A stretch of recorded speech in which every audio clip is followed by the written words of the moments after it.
राधे के श्री चरणों में वंदन। टीपीएफ के आध्यात्मिक प्रवक्ता मुनि श्री रजनीश कुमार जी के चरणों में मेरा भाव भरा वंदन। टीपीएफ दिल्ली आप सभी महानुभावों का इस प्लेटफॉर्म पे हार्दिक स्वागत करती है, अभिनंदन करती है। मेरा अनुरोध रतन जी से कि इस कार्यक्रम की मंगल शुरुआत हेतु गुरुदेव के मुखारविंद से नमस्कार महामंत्र का उच्चारण करते हुए हम सभी को लाभान्वित करवाएं। रतन जी।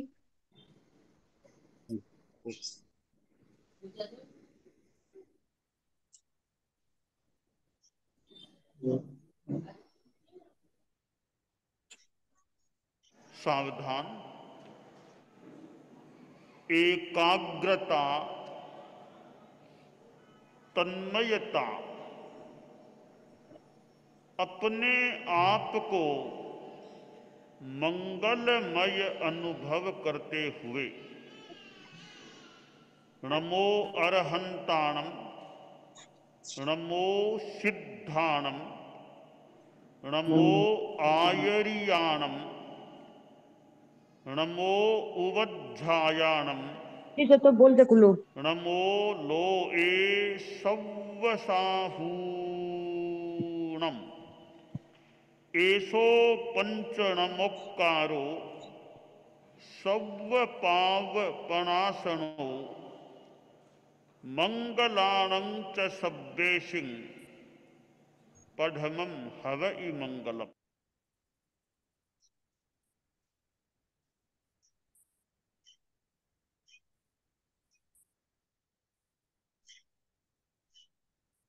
जैन दर्शन के अनुसार ब्रह्मांड हमेशा से अस्तित्व में है और हमेशा ही रहेगा। ये ब्रह्मांड बहुत सी अनसुलझी गुत्थियों में उलझा हुआ है और आज हम उन्हीं गुत्थियों को सुलझाने लोकानुप्रेक्षा की सीरीज हम स्टार्ट करने जा रहे हैं। जम्बू द्वीप आज का हमारा टॉपिक का नाम रहेगा। मैं आमंत्रित करना चाहूंगी हमारे संघ समर्पित और ऊर्जावान हमारे अपने राजेश जी जैन को, हमारे टीपीएफ के अध्यक्ष हैं, अपने वक्तव्य हेतु। राजेश भैया। गुरुदेव के श्री चरणों में कोटिश वंदन। आध्यात्मिक पर्यवेक्षक मुनि श्री रजनीश कुमार जी के चरणों में वंदना। दिल्ली में विराजित सभी चारित्रात्माओं के चरणों में वंदन। लोकानुप्रेक्षा जैन दर्शन का एक अद्भुत और रोचक विषय जूम के माध्यम से आज के मुख्य वक्ता रंजना जी का हार्दिक अभिनंदन और स्वागत।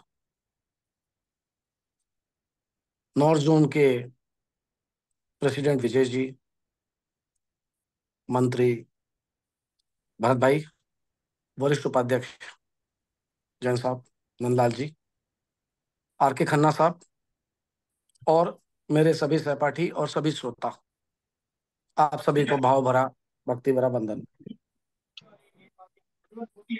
बहुत ही इंटरेस्टिंग सब्जेक्ट लेकर के टीपीएफ दिल्ली गरिमा और राहुल के नेतृत्व में बहुत ही रोचक विषय के साथ आज यहाँ पर प्रस्तुत कर रही हैं। जम्बूद्वीप भाग 1। अपने पृथ्वीलोक में क्या क्या हो रहा है वो तो आप इंटरनेट के माध्यम से सेकंडों में जान जाते हैं। इंटरनेट से सब कुछ पता चल जाता है आपको। लेकिन इस लोक के अलावा भी बहुत सारे लोग हैं और वहां क्या हो रहा है, वहां क्या हुआ होगा या उसकी संरचना क्या है, उसके बारे में ही विस्तार से बताने के लिए आज हमारे सम्मुख एक Jain scholar, gold medallist, religious classes लेने वाली एक लेक्चरर रंजना जी गोठी हमारे बीच उपस्थित हैं। इस सब्जेक्ट में आपकी महारत हासिल है। बहुत ही इंटरेस्टिंग सब्जेक्ट है।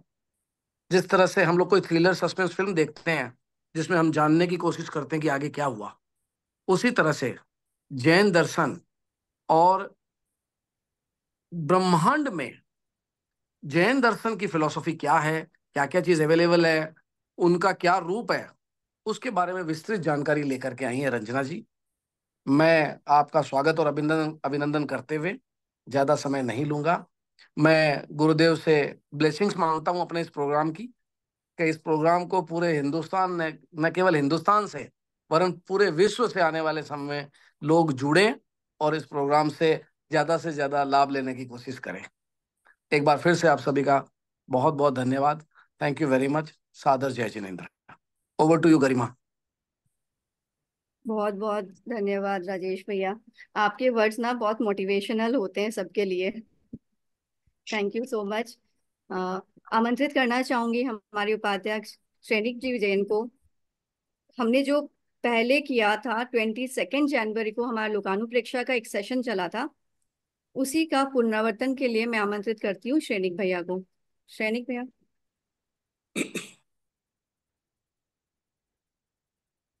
धन्यवाद गरिमा जी। हम लास्ट सेशन हमारा लोकानुप्रेक्षा पर था, उसका हम एक बार रिकैप देख लेते हैं।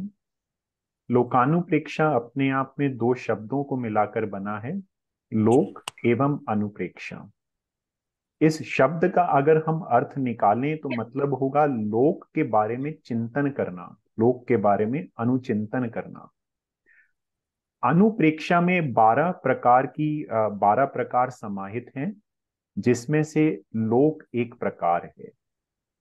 अब हम लोक किसे कहते हैं, जैसे कि श्री आर के जी खन्ना ने पूछा था। लोक हम उस आकाश को कहते हैं जहां पर 6 द्रव्य मिल जाते हैं। ये उस, राजमा को दे उस आकाश को हम लोग लोक के बारे कहते में हैं। बता रहे अब जैन दर्शन में 6 द्रव्य कौन कौन से हैं? धर्मास्तिकाय, अधर्मास्तिकाय, आकाश अस्तिकाय, काल, उद्गल अस्तिकाय और जीव अस्तिकाय। इसी द्रव्य के अनुभेद से हम आकाश द्रव्य के 2 भेद कर सकते हैं। पहला लोक या लोक आकाश, और दूसरा अलोक। जिस आकाश में 6 द्रव्य मिल जाते हैं उसको हम लोक कहते हैं। उसके अतिरिक्त जितना भी शेष आकाश है उसे हम अलोक कहते हैं। जैन दर्शन में लोक की विशिष्टताएं क्या हैं? इस लोक में जीव अपने कर्मों के वश होकर अनंतानंत समय तक भ्रमण करता है, और यह 12 भावनाओं में से, हमारी 12 भावनाओं में से एक लोक भावना भी है। इसीलिए इसको लोक को पढ़ने की, समझने की आवश्यकता हमें है। हमारे आगमों में लोक का वर्णन है, तथा इसलिए अगर हमें अपने आगमों को अच्छी तरह से समझना है, उनका अध्ययन करना है, तो लोक को समझना एक जरूरी टॉपिक हो जाता है। कर्म निर्जरा का भी यह एक साधन है। जैसा कि हम अपने आगमों का स्वाध्याय करेंगे, लोक को जानेंगे, तो निश्चित ही हमारी कर्म निर्जरा भी होगी और हम अपने लक्ष्य को प्राप्त कर पाएंगे, हमारी एकाग्रता भी इससे बढ़ेगी। अब प्रश्न आता है कि लोक शाश्वत है या अशाश्वत। तो हम कहेंगे कि द्रव्य की अपेक्षा से लोक शाश्वत है और भावों और पर्यायों की अपेक्षा से लोक अशाश्वत है। लोक का आकार किस प्रकार होता है?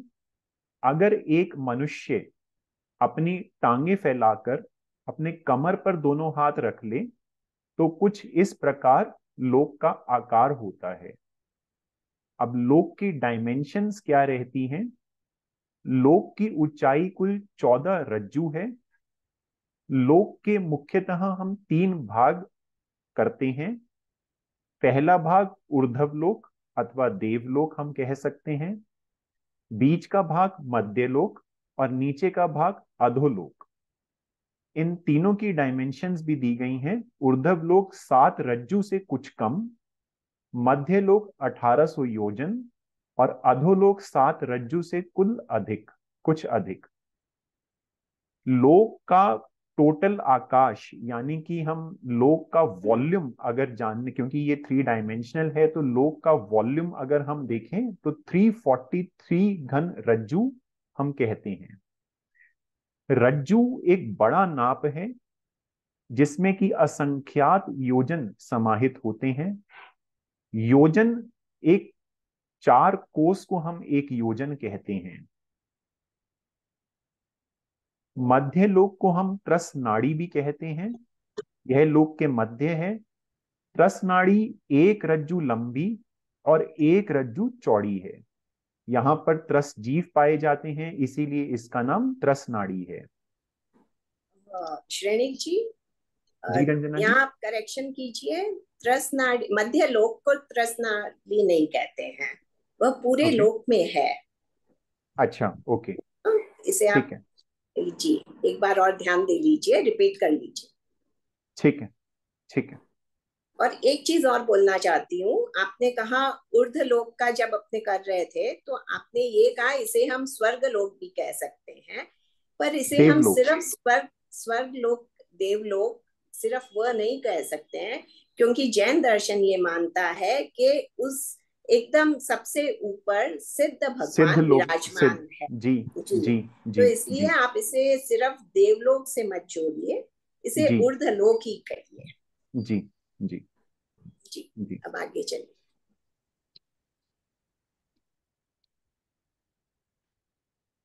मध्य लोक में अगर हम देखें तो अधोलोक, जैसा कि हमें लोक के आकार में हमने देखा कि अधोलोक से ऊपर हमारा मध्य लोक है, और इसकी लंबाई एक रज्जु, इसकी चौड़ाई एक रज्जु एवं ऊंचाई 1800 योजन है। इसका आकार तिरछा है, मध्य लोक का आकार तिरछा है, और मध्य लोक में असंख्यात द्वीप एवं असंख्यात समुद्र समाहित हैं। मध्य लोक के बिल्कुल बीचों बीच थाली के आकार का 1 लाख योजन विस्तार वाला पहला द्वीप जम्मू द्वीप है। इसके चारों तरफ चूड़ी की आकार वाला पहला समुद्र लवण समुद्र है। और जैसा कि पिछले सेशन में रंजना जी ने हमें बताया था, द्वीप के बाद जो समुद्र होता है वह द्वीप के दुगने विस्तार वाला होता है। जम्मू द्वीप कितने विस्तार का है और लवण समुद्र कितने विस्तार का है, ये हम आगे देखेंगे। इसी प्रकार एक के बाद एक द्वीप और समुद्र आते हैं मध्य लोक में, और अंतिम द्वीप का नाम स्वयंभूरमन द्वीप और अंतिम समुद्र का नाम स्वयंभूरमन समुद्र है। अब हम देखते हैं मध्य लोक में समय क्षेत्र क्या होता है। जिस क्षेत्र में समय, मुहूर्त, घंटा, दिन रात, ये सब समय के डायमेंशंस हैं, टाइम को मेजर करने के डायमेंशंस हैं, जिस भी क्षेत्र में समय पाया जाता है या उसका व्यवहार ऐसा होता है, उस क्षेत्र को हम समय क्षेत्र कहते हैं। जम्मू द्वीप, अब समय क्षेत्र किस किस द्वीप और किस समुद्र को मिलाकर के होता है ये हम देखते हैं। जम्मू द्वीप, लवण समुद्र, घातिकी खंड द्वीप, कालोधदी समुद्र, पुष्कर द्वीप का मानुष्योत्तर पर्वत का आधा भाग समय क्षेत्र है। समय क्षेत्र को हम अढ़ाई द्वीप भी कह सकते हैं।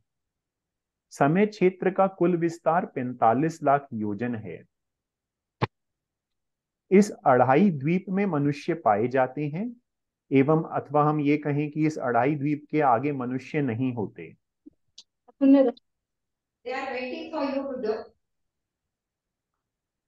इस अढ़ाई द्वीप समय क्षेत्र की कुछ विशेषताएं इस प्रकार हैं।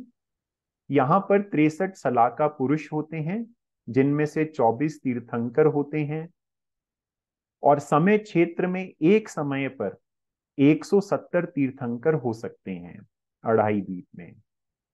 यहीं से भवी जीव मुक्ति प्राप्त करते हैं, अपना अंतिम लक्ष्य मोक्ष प्राप्त करते हैं। ज्योतिष्क देवों का परिभ्रमण यहीं होता है। अढ़ाई द्वीप के बाहर के सूर्य और चंद्रमा अचर हैं। समय क्षेत्र में कुल 15 कर्म भूमियां हैं और 30 अकर्म भूमियां और 56 अंतर्द्वीप हैं। समय क्षेत्र में 1349 शाश्वत पर्वत हैं। अब अगर हम समय क्षेत्र अढ़ाई द्वीप का विस्तार देखें तो वो कुछ इस प्रकार है। जम्मू द्वीप 1 लाख योजन, लवण समुद्र क्योंकि वह दुगना होता है 4 लाख योजन, घातिकी खंड 8 लाख योजन, कालोधदी समुद्र 16 लाख योजन, और पुष्कर द्वीप का हम आधा भाग लेते हैं वैसे वो 32 लाख योजन का होगा, पर हम 16 लाख योजन ही लेते हैं। तो कुल मिलाकर के 45 लाख योजन समय क्षेत्र का विस्तार होता है। यह लोकानुप्रेक्षा में हमने जाना था। और जैसा कि हमने देखा कि समय क्षेत्र में पहला द्वीप जम्मू द्वीप है, जिसमें कि हम रहते भी हैं। तो अब जम्मू द्वीप के बारे में हम विस्तार से जानेंगे रंजना जी से।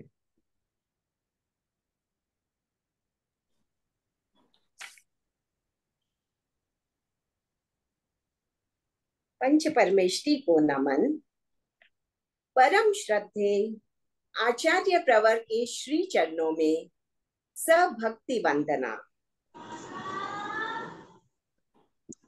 हिस्ट्री बता रहे हैं। TPF north zone, TPF Delhi के पदाधिकारीगण, राजेश जी, कविता जी और आदि सभी से सादर जय जिनेन्द्र। गरिमा जी, श्रेणिक जी, राहुल जी, आप सभी से सादर जय जिनेन्द्र। जय जिनेन्द्र। सबसे पहले मैं आप सबका धन्यवाद करना चाहती हूँ कि आपने इतने लोगों को यह मौका दिया कि हम सब धर्म चर्चा कर सकें। तो इसके लिए हृदय से बहुत बहुत आभार। सभी धर्मानुरागी श्रावकों से सादर जय जिनेन्द्र। आज का क्रम अब हम शुरू करते हैं। I just share the screen.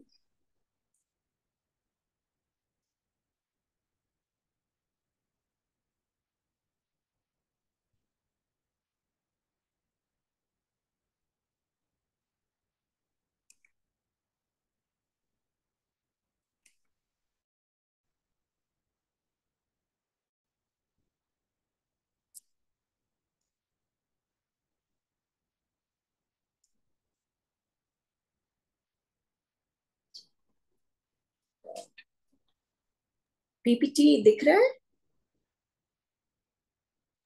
हाँ जी दिख रहा है। जी जी जी। ये हटेंगे कैसे? तो आज का हमारा टॉपिक है लोकानुप्रेक्षा में जम्बू द्वीप भाग 1। इससे पहले हमने अढ़ाई द्वीप का अध्ययन किया था। हमने ये जाना था कि लोक किसे कहते हैं, और उसमें जो मध्य लोक है, जो तिरछा लोक है, तिर्यक लोक है, उसकी संरचना कैसी है। हमने अढ़ाई द्वीप को जाना। आज हम उससे थोड़ा और आगे जानते हैं।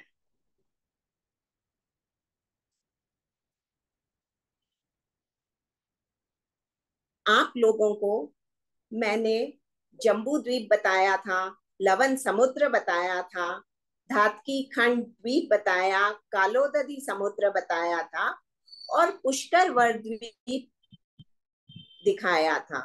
अब इससे आगे भी आप देखिए हमारे आगमों में कितने कितने नाम आते हैं और इनके विस्तार कितने हैं। जम्बू द्वीप जब उसका सुनते हैं 1 लाख योजन उसका विस्तार है, तो लगता है कि कितना बड़ा विस्तार है। पर जब हम इन सारे द्वीपों के आगे इसका विस्तार देखते हैं तो हमें पता चलता है कि यह कितना कम है। और ये तो मैंने आपको सिर्फ 28 द्वीप समुद्र का वर्णन दिखाया है। इससे आगे असंख्यात द्वीप समुद्र है। तो आप सोचिए उनका विस्तार कितना होगा। इसलिए हम कहते हैं कि जम्बू द्वीप मध्यलोक का सबसे छोटा द्वीप है।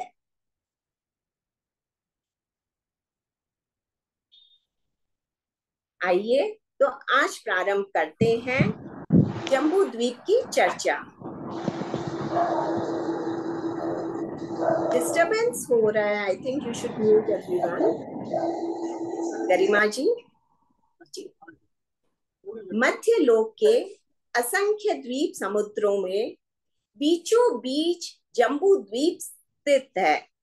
यह हमने पिछली क्लास में देखा था। अब ये सबसे छोटा द्वीप है, ये भी अब आपको पता चल गया है। इस द्वीप में जम्बू नामक शाश्वत वृक्ष है और इसके कारण यह जम्बू द्वीप कहलाता है। यह जम्बू वृक्ष वनस्पति काय नहीं अपितु पृथ्वी काय है। अब यह नाम जम्बू द्वीप इस द्वीप का क्यों है, इसके मुख्यतः आगमों में 3 कारण बताए जाते हैं। पहला कारण यह है कि यहाँ जम्बू अर्थात जामुन के बहुत वृक्ष है। दूसरा, जामुन के वृक्ष के ऊपर जम्बू द्वीप के जो अधिष्ठायक देव हैं, अनादृत देवता, वे उस पे वास करते हैं, इसलिए इस द्वीप का नाम जम्बू द्वीप पड़ा है। और तीसरी बात, यह जो नाम है जम्बू द्वीप, यह एक शाश्वत नाम है। पहले भी इस द्वीप का यही नाम था, आज भी इस द्वीप का यही नाम है और आगे भी इस द्वीप का यही नाम रहेगा। यह नाम एक शाश्वत नाम है। इसके आगे पढ़ते हैं। अच्छा, दूसरी बात हमें जो ध्यान देनी है वह यह कि ये जो जम्बू वृक्ष है, यह यहाँ जैसे वृक्ष हम देखते हैं जो कि वनस्पति कायिक होते हैं, वैसा नहीं है, वह पृथ्वी कायिक है। मोस्टली ये जो शाश्वत चीजें होती है ना, वो पृथ्वी कायिक होती है। जम्बू द्वीप का मालिक अनादृत नाम का रिद्धि संपन्न देवता है जो वाण व्यंतर जाति का है। इसकी स्थिति एक पल्योपम की है। जम्बू वृक्ष में यह देव रहता है। जम्बू वृक्ष के ऊपर इसका आवास है और वहां सिर्फ वह नहीं रहता, उसका पूरा परिवार रहता है। और सिर्फ एक जम्बू वृक्ष नहीं है, ऐसे अनेकों जम्बू वृक्ष उस वन खंड में है, वन में है, और वहां सारे वह अनादृत देवता और उसका पूरा परिवार वहां रहता है। अब उसका कितना परिवार है उसका भी बहुत डिटेल में वर्णन आता है। जम्बू द्वीप का आकार कैसा है, उसका संस्थान कैसा है, तो कहा जाता है कि थाली के समान वह गोल है। जैसे रथ का पहिया कैसा होता है गोल, वैसा गोल जम्बू द्वीप है। पूर्णिमा का चांद कैसा गोल होता है, वैसा जम्बू द्वीप का आकार है। यह पूर्व से पश्चिम, उत्तर से दक्षिण तक 1,00,000 योजन में फैला हुआ है। यानी जम्बू द्वीप को आप एक सर्कल की तरह देखिए और उसका diameter north to south as well as east to west 1,00,000 योजन है। जम्बू द्वीप की परिधि 3,16,227 3,16,227 योजन से कुछ अधिक है। और जम्बू द्वीप की जो गहराई है वह भी 1,000 योजन है। यह आपको एक रफ जम्बू द्वीप की आइडिया हुई है। अब इससे और आगे बढ़ते हैं। जम्बू द्वीप में 6 वर्षधर पर्वत तथा 7 क्षेत्र हैं। आप इमेजिन कीजिए कि एक सर्कल है और उसमें यदि हम east to west 6 lines draw कर दें तो वह उस सर्कल को कितने पार्ट्स में डिवाइड कर देता है। Because we are drawing 6 lines, तो वह ऑटोमेटिकली 7 पार्ट्स में डिवाइड हो जाता है। तो वही चीज जम्बू द्वीप के साथ है कि उसमें ईस्ट टू वेस्ट 6 वर्षधर पर्वत चल रहे हैं, फैले हुए हैं। तो उसके कारण से जम्बू द्वीप 7 क्षेत्रों में बंट गया है। 6 वर्षधर पर्वतों के नाम। पहला पर्वत हिमवान, दूसरा पर्वत महाहिमवान, तीसरा पर्वत निषद, चौथा पर्वत नील, पांचवा पर्वत रुक्मी, छठा पर्वत शिखरी।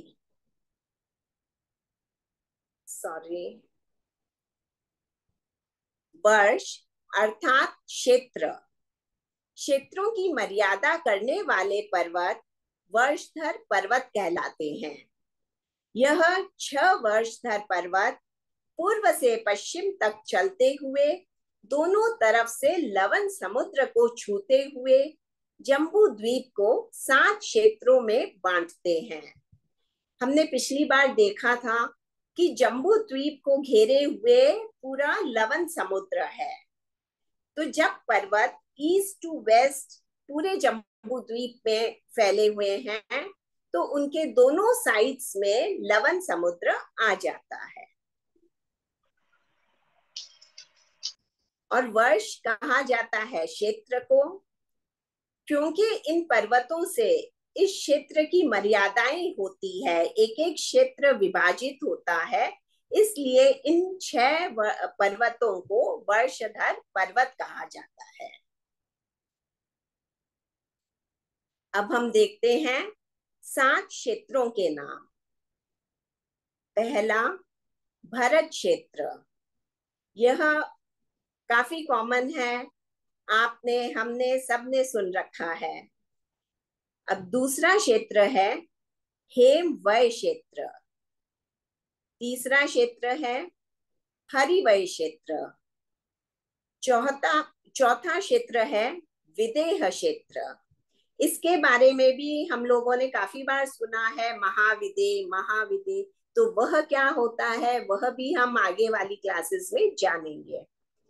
पांचवा क्षेत्र है रम्य क्षेत्र, छठा हिरण्यवय क्षेत्र, सातवां ऐरवत या ऐरावत क्षेत्र।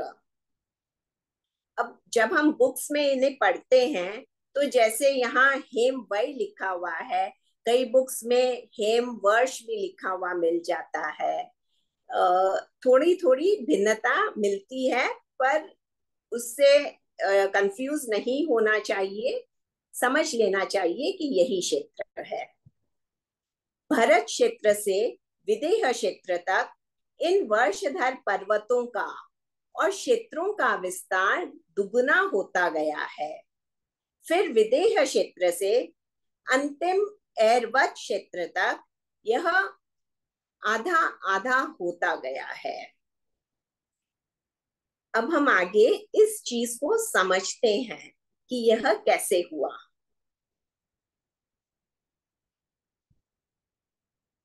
इस इमेज में चारों डायरेक्शंस दिए हुए हैं, ईस्ट वेस्ट नॉर्थ साउथ, और यह जम्बू द्वीप का एक चित्र बनाया हुआ है जिसमें हम देखते हैं कि जम्बू द्वीप के कितने खंड होते हैं। तो इसके टोटल 190 खंड या विभाग होते हैं। अब ये कैसे होते हैं इस बात को हमें समझना है। तो आप सबसे पहले नीचे साउथ में देखिए, जहां 1 लिखा हुआ है वह 1 है भरत क्षेत्र।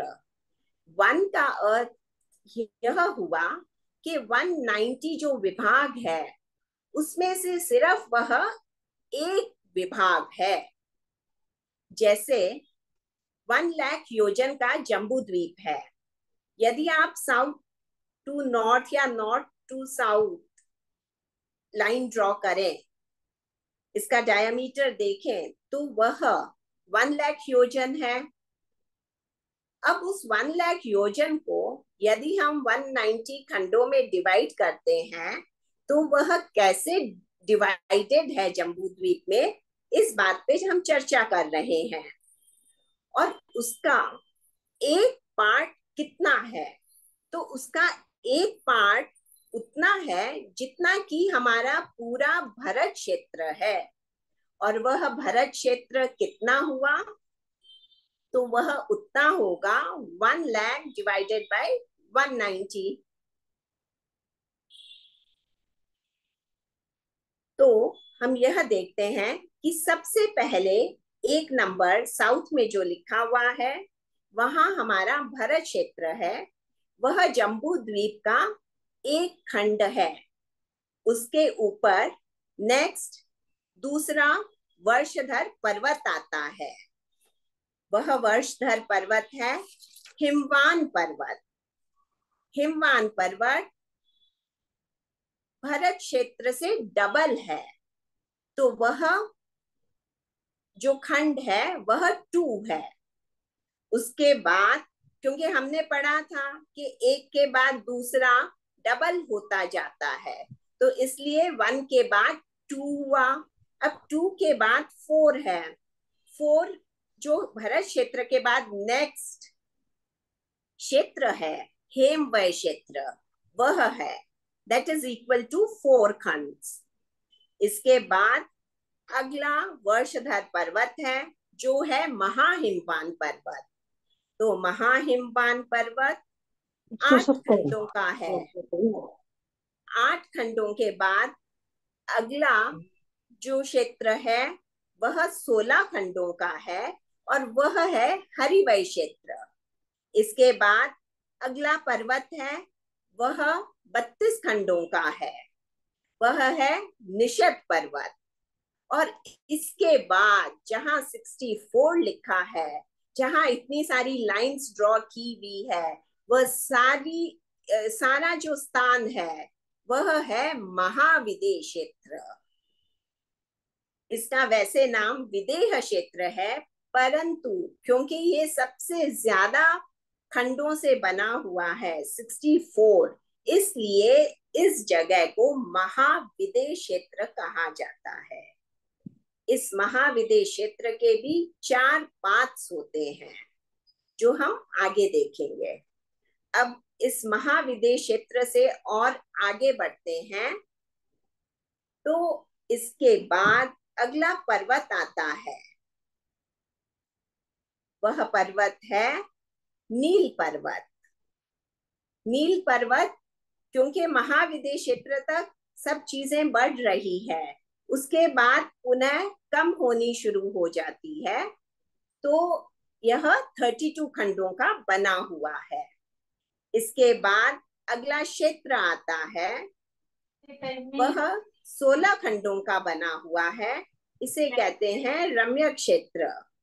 इसके बाद पुनः पर्वत है, इसके बाद पुनः क्षेत्र है।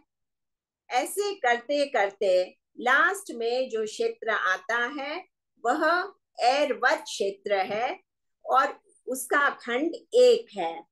तो जैसा हमने साउथ में देखा 1, 2, 4, 8, 16, 32, वैसा ही यदि हम नॉर्थ से स्टार्ट करें तो 1, 2, 4, 8, 16, 32 है। मतलब एक क्षेत्र के बाद अगला पर्वत आता है, पर्वत के बाद पुनः क्षेत्र आता है, उसके बाद पुनः पर्वत आता है, पुनः क्षेत्र, पुनः पर्वत और फिर महाविदेह क्षेत्र।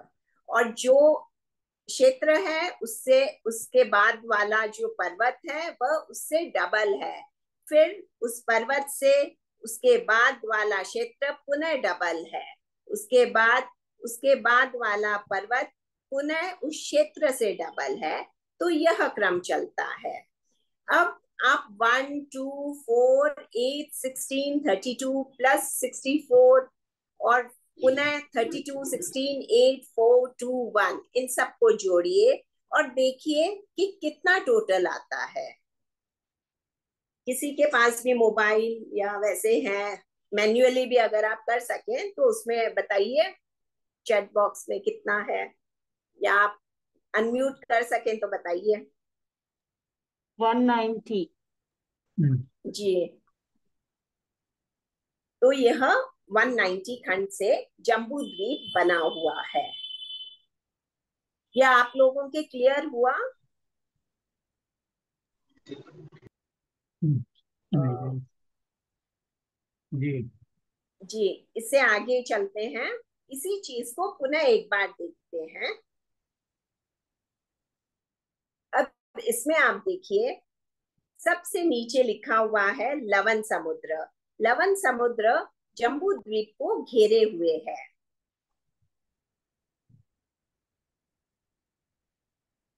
आज दोपहर में खाना नहीं खाया। इसके बाद सबसे पहला क्षेत्र है भरत क्षेत्र, जो हमने 1 नंबर देखा था वह। उसके बाद हिमवान पर्वत, उसके बाद हिमवय क्षेत्र, पुनः महाहिमवान पर्वत, इसके बाद हरिवय क्षेत्र, उसके बाद निषद पर्वत, और फिर यह जो सारा भाग है ये पूरा महाविदेश क्षेत्र के अंतर्गत आता है। इसके बाद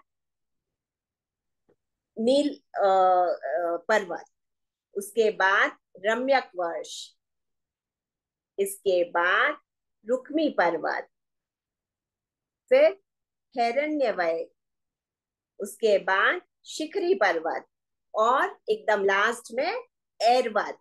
ये पुनः एक खंड का हो जाता है। इसमें आप देखिए, ये जो सेंटर में है ये सुमेरु पर्वत है, जो पूरे के पूरे जम्बू द्वीप का एकदम सेंटर है, और महाविदेश क्षेत्र का भी सेंटर पॉइंट है। मेरु पर्वत ये सबसे मेन पर्वत है। और ये जो आप यहाँ पिंक देख रहे हैं, ये नाम आपने काफी सुना होगा, उत्तर कुरु, देव कुरु। तो ये दोनों जो है ये उत्तर कुरु और देव कुरु है। और इस साइड में ये सब जो दिख रहे हैं 16 विजय हैं, और इस साइड भी 16 विजय हैं। जहां हम कहते हैं ना आजकल तीर्थंकर भगवान विराजमान है, तो वह इन विजयों में है, सिमंदर जी स्वामी, युगमंदर जी स्वामी आदि। और हाँ, एक चीज और बताते हैं, ये जो है यह जम्बू वृक्ष है, यह उत्तर कुरु में है। जो आपने बात किए थे, आपने देखा था कि जो जम्बू द्वीप के जो अधिष्ठायक देव हैं, अनादृत देव, तो वे उत्तर कुरु में वास करते हैं। नीचे जो है वह है देवकुरु।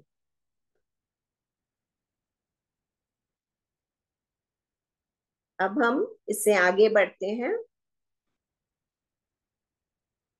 इस जम्बू द्वीप को घेरे हुए एक परकोटा है, उसे जगती कहा जाता है।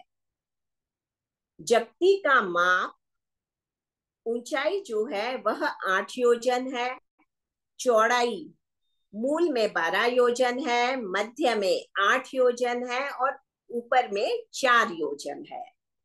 जगती का आकार गोपुच्छाकार है, गाय की पूंछ के समान आकृति वाली है, नीचे ज्यादा चौड़ी और ऊपर आते आते संकड़ी हो जाती है।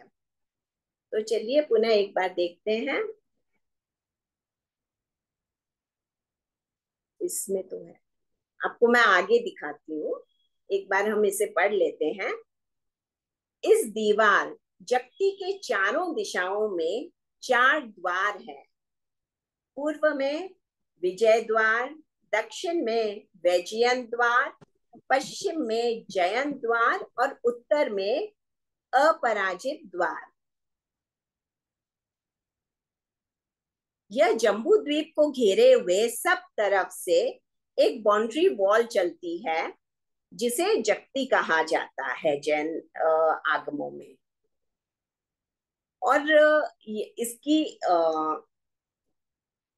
इसकी ऊंचाई, चौड़ाई आदि तो बता दी गई है कि ऊंचाई 8 योजन है, चौड़ाई मूल में चौड़ी है 12 योजन, और धीरे धीरे ऊपर आते आते 4 योजन की हो जाती है। और यह बनी हुई किससे है? मणि रत्नों से यह जगती बनी हुई है। और इसके ऊपर जहां ये 4 योजन चौड़ी है, ऊपर में पूरा वन खंड है, मतलब ग्रीनरी है, वन है, और उसके ऊपर पद्मवर वेदिका है। पद्मवर वेदिका अर्थात वहां बहुत सारे अलग अलग प्रकार के कमल आदि पुष्प हैं।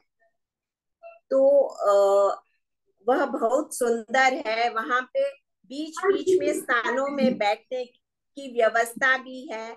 और इस जगती के सेंटर में, बीच में जैसे खिड़कियां होती है, वैसे इसके भी झरोके हैं। तो आपने देखा इस जगती में दरवाजे हैं और झरोके भी हैं। अब जैसे जम्बू द्वीप में ये 4 दरवाजे हैं, विजय, वैजन, जयंत, अपराजित, ये सारे, वैसे ही आगे वाले लवन समुद्र आदि हैं, उनके भी ये चारों दरवाजे, और इसी प्रकार जगती होती है। यह नाम सुन के आपको अगर किसी किसी को जैसे ध्यान में हो तो पता होगा कि ऊपर के जो देवलोक हैं उनके नाम भी इनसे मैच करते हैं। वो जब अपने ऊपर बाद में ऊर्ध्वलोक की स्टडी करेंगे तब आपको पता चलेगा। ये देखिए जम्बू द्वीप की जगती इस प्रकार से समवॉट है। इस तरह से एक वॉल है जो जम्बू द्वीप को सब तरफ से घेरे हुए है। नीचे में देखिए होल्स हैं जहां से लवन समुद्र का पानी कुछ कुछ अंदर आ रहा है। तो यह जो पानी है वह अपने कहते हैं ना कि हम लोगों के यहाँ समुद्र है, तो वह कहा जाता है कि लवन समुद्र का जो ये झरोकों से पानी आता है थोड़ा थोड़ा, यह वह पानी है जो हमारे लिए हमारा समुद्र है। और ऊपर में आप देखिए वनखंड है, 5 रंगों के मणियों वाली वनस्पतियां आदि है, और ऊपर में पद्मवर वेदिका है, कमल है। इस तरफ विजय द्वार है, ये वाला विजय द्वार है।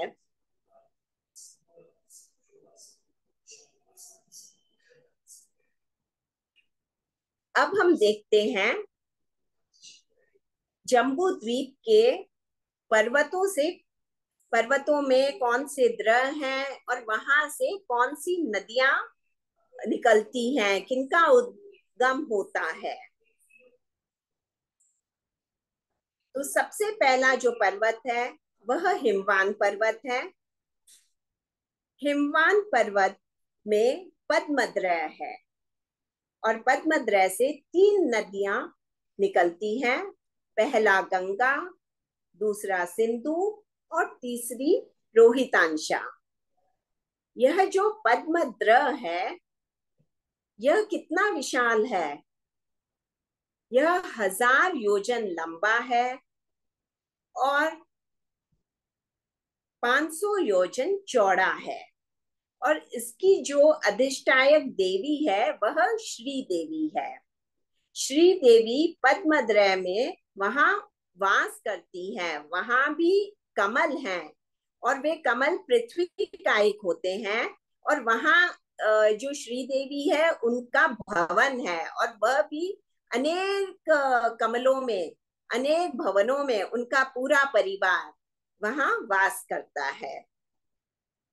इस द्रय से गंगा नदी, सिंधु नदी भरत क्षेत्र की ओर आती है और रोहितांशा उससे ऑपोजिट दिशा में जाती है। इसके बाद नेक्स्ट है महाहिमवान पर्वत।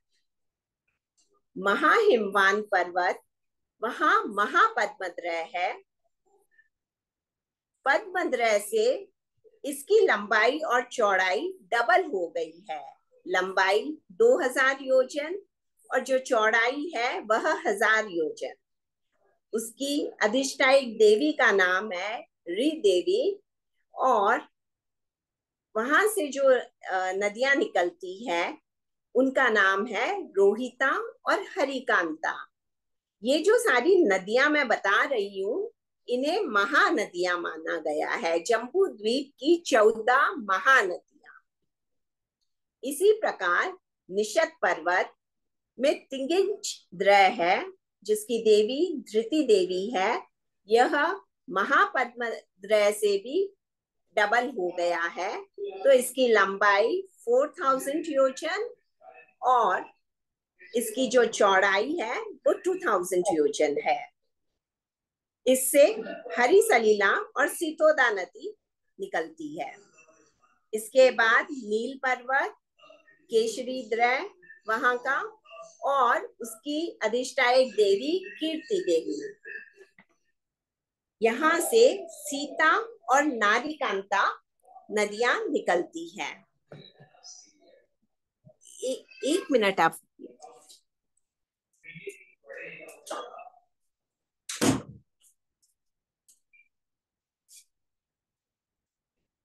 जी। इसके बाद हम देखते हैं रुक्मी पर्वत। वहां महापुंडरिक द्रय है, उनकी जो अधिष्ठायक देवी है बुद्धि देवी, और नदियां जो है नरकांता और रूप्यकूला। इसके बाद शिखरी पर्वत, और जो वहां द्रय है पुंडरिक द्रय, देवी है लक्ष्मी देवी, और जो नदियां हैं उनका नाम है सुवर्णकुला, रक्ता और रक्तोदा। कहीं कहीं रक्तावती, थोड़ा थोड़ा नामों में भिन्नता भी आती है। अब इसमें यह देखना है कि जो पहले तीन है उनमें जैसे हिमवान के बाद महाहिमवान पर्वत और महाहिमवान के बाद निषद पर्वत, ये इनका जो खंड है या जो एरिया है वो बढ़ती जा रही है, वैसे ही द्रव भी बढ़ते जा रहे हैं। इसके बाद नील, रुक्मी, शिखरी, तो शिखरी सबसे कम है। जैसे हिमवान में था पद्मद्रय, वैसे ही पुंडरिक द्रय है। 1000 योजन उसकी लंबाई है और 500 योजन उसकी चौड़ाई है। उससे डबल रुक्मी का और उससे डबल नील। तो नील पर्वत में जो केशरी द्रय है वह 4000 योजन लंबा है और 2000 योजन चौड़ा है। इसके साथ साथ हम यह भी देखते हैं कौन से क्षेत्र में कौन सी नदियां बहती है। भरत क्षेत्र में गंगा सिंधु, हेमवय क्षेत्र में रोहिता, रोहितांशा। इसके बाद हरिवय क्षेत्र में हरि सलीला, हरिकांता। महाविदेश क्षेत्र में सीता, सीतोदा। रम्य क्षेत्र में नरकांता, नारीकांता। हैरण्यवय क्षेत्र में सुवर्णकुला, रूप्यकुला, और ऐरवत क्षेत्र में रक्ता, रक्तोदा। यह हमने एक बार सिर्फ नाम हमें पता चले इसलिए टेबल फॉर्म में और इस फॉर्म में हमने किया है। अब हम इसे चार्ट में देखने की कोशिश करते हैं।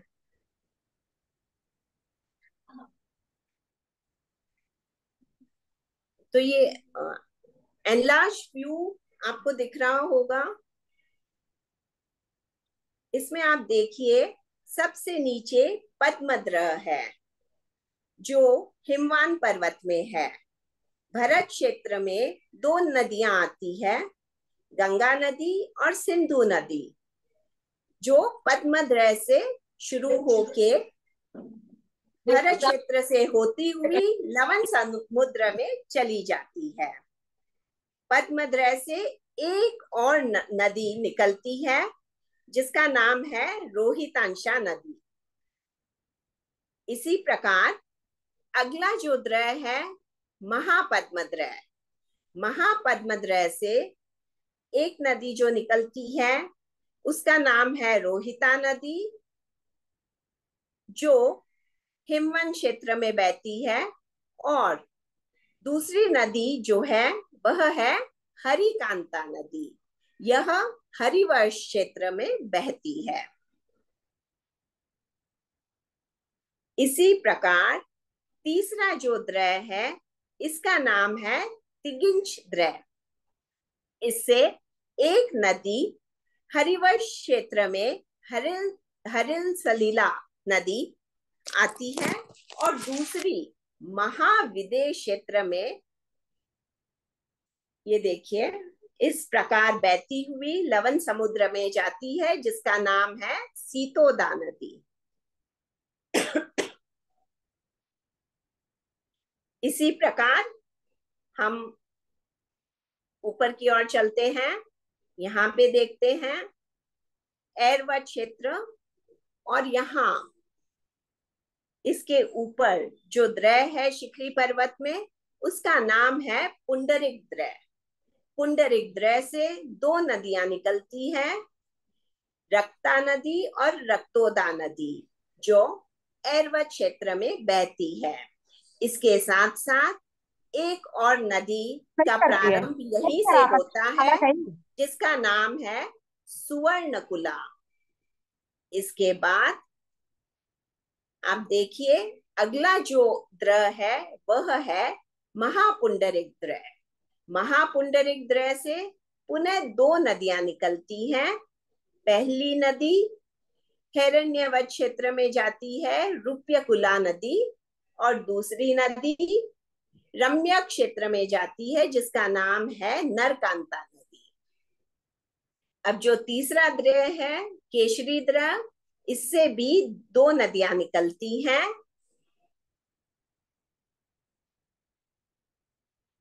एक नदी है नारीकांता नदी, और दूसरी जो नदी है वह है सीता नदी।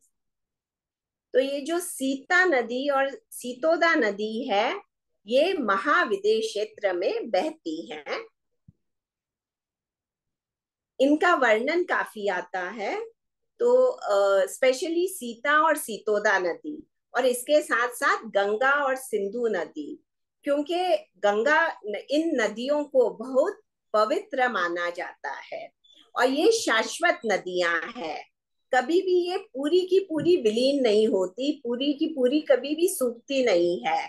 यदि एकदम छठा आरा भी होता है तो भी इनका साइज डिफरेंट हो सकता है, कि ठीक है अच्छे काल में बहुत ज्यादा इनमें पानी होता है, और हो सकता है कि जब काल दुष्मा आदि काल हो तो धीरे धीरे पानी कम होता है, लेकिन ये कभी भी पूरी नहीं सूखती। इसके साथ साथ आप इस इमेज में देखिए कि जम्बू द्वीप को घेरे हुए एक ये व्हाइट कलर का आपको सर्कल दिख रहा होगा। एक मिनट,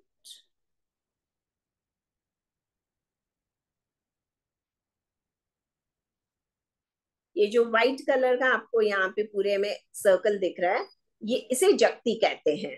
यह जगती है, और इसके चार दरवाजे, 1, 2, 3 और 4, ये चारों में दरवाजे हैं।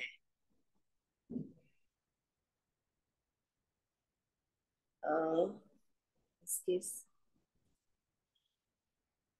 अब ये भी एक बहुत पुराना मैन्यूस्क्रिप्ट से लिया हुआ चित्र है, जिसमें नदियां दिखाई गई हैं, जो ब्लैक वेव्स के द्वारा चिन्हित की गई है। तो इससे भी आप क्लियर होते हैं कि पहले आप 3 द्रय देखिए नीचे के और 3 द्रय ऊपर के, और इनसे कैसे नदियां बह रही हैं। इसमें जो नोट करने की बात है वह यह है कि सभी द्रहों से दो दो नदियां निकलती है, दो दो नदियों का उद्गम होता है, परंतु पद्मद्रय और पुंडरिक द्रय, इन दोनों से 3-3 नदियों का उद्गम होता है।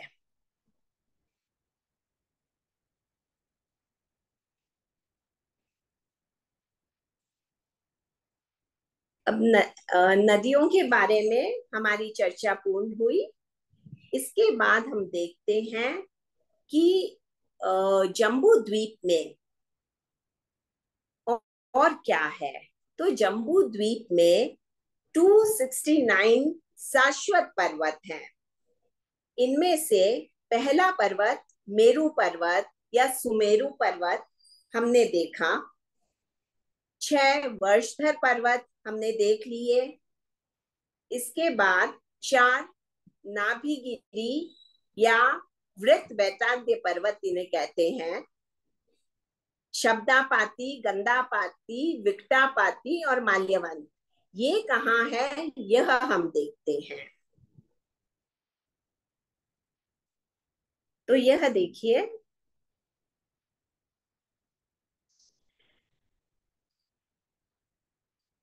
पहला जो क्षेत्र है हिमवंत क्षेत्र, जिसके मध्य में पहला क्षेत्र भरत क्षेत्र है, उसके बाद जो है हिमवंत क्षेत्र, इसके मध्य में पहला वृत्त वैताड्य पर्वत है जिसका नाम है शब्दापाती।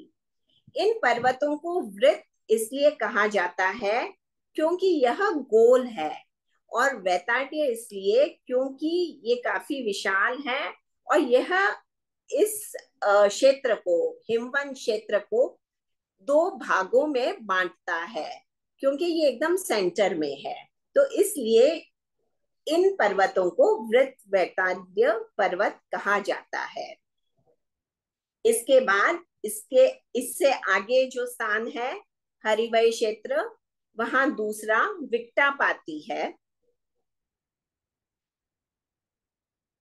इसके बाद हम एक और वृत्त वैताड्य पर्वत देखते हैं जिसका नाम है गंधापाती, और इससे आगे हिरण्यवत क्षेत्र में पुनः माल्यवंत। गंधापाती रम्य क्षेत्र में है। तो इस प्रकार ये चार ऐसे पर्वत हैं जिन्हें वृत्त वैताड्य पर्वत कहते हैं, और यह उस क्षेत्र को सेंटर से दो भागों में बांट देता है।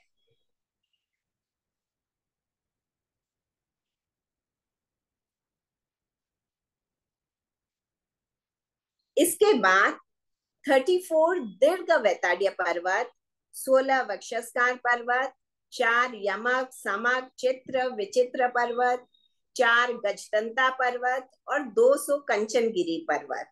यह सब जब आप आगे स्टडी करोगे, जब हम महाविदेह क्षेत्र पढ़ेंगे और जब हम भरत क्षेत्र और ऐरावत क्षेत्र को और डिटेल में देखेंगे, तो ये सारे पर्वतों के बारे में हमें पता चलेगा। और लास्ट में जब जम्बू द्वीप हम कवर कर लेंगे तो फिर इसको एक बार हम डिस्कस करेंगे। अब हम आते हैं जम्बू द्वीप के सबसे छोटे क्षेत्र पर, जिसे कहते हैं भरत क्षेत्र। भरत क्षेत्र के उत्तर दिशा में पहला वर्षधर पर्वत है। पूर्व पश्चिम और दक्षिण दिशाओं भरत क्षेत्र के उत्तर दिशा में पहला वर्षधर पर्वत हिमवान पर्वत है। पूर्व पश्चिम और दक्षिण दिशाओं में लवण समुद्र है। यह जो भरत क्षेत्र है, यह तीन तरफ पानी लवण समुद्र से घिरा हुआ है, और ऊपर की ओर पहला पर्वत हिमवान पर्वत है। जैसे जम्बू द्वीप में 6 वर्षधर पर्वत है, उसी तरह भरत क्षेत्र में बीच में विजयार्थ पर्वत है, जो इसे उत्तरार्ध और दक्षिणार्ध दो भागों में विभाजित किए हुए है। हिमवान पर्वत से गंगा और सिंधु नदियां विजयार्थ पर्वत से होती हुई दक्षिण में लवण समुद्र में गिरती है, जिसके कारण ये दोनों भाग आगे 3-3 खंडों में बंटे हुए हैं। इस प्रकार भरत क्षेत्र में 6 खंड है, 3 विजयार्थ पर्वत के ऊपरी भाग में और 3 विजयार्थ पर्वत के निचले भाग में। पहले हम इसे पढ़ लेते हैं, फिर मैं आपको इसे समझाऊंगी। ये देखिए, यह भरत क्षेत्र का चित्र है। इसमें आप देख रहे होंगे, जो आपको इस इमेज में येलो पार्ट दिख रहा है, ये सारा भरत क्षेत्र है। तो यह भरत क्षेत्र अर्ध चंद्राकार शेप का है, और आप इसमें जो बीच में एक ब्राउन माउंटेन देख रहे हैं, उसे इमेजिन कीजिए कि वह नहीं है। तो यह एक सपाट अर्धचंद्राकार क्षेत्र है। इस क्षेत्र के एकदम बीचों बीच यह विजयार्ड पर्वत चल रहा है। इसका नाम विजयार्ड भी है और कई जगह इसे दीर्घ वैताड्य पर्वत भी कहा जाता है। तो यह पर्वत ईस्ट टू वेस्ट पूरे भारत क्षेत्र में फैला हुआ है। इस पर्वत के वजह से